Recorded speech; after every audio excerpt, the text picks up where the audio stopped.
যদিও এটা ছোট মুখে বড় কথা হয়ে যাবে, তবু আমি আপনাদেরকে একটু অনুরোধ রাখবো, যারা আমাদের বয়োজ্যেষ্ঠ অনেকেই থাকেন, যারা ধরুন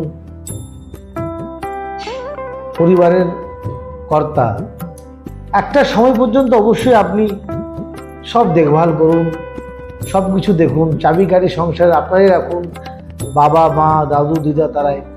কিন্তু একটা সময় যখন বুঝবেন আপনার ছেলে মেয়েরা উপযুক্ত হয়ে গেছে, তাদেরকে সব ভারটা বুঝিয়ে দিন।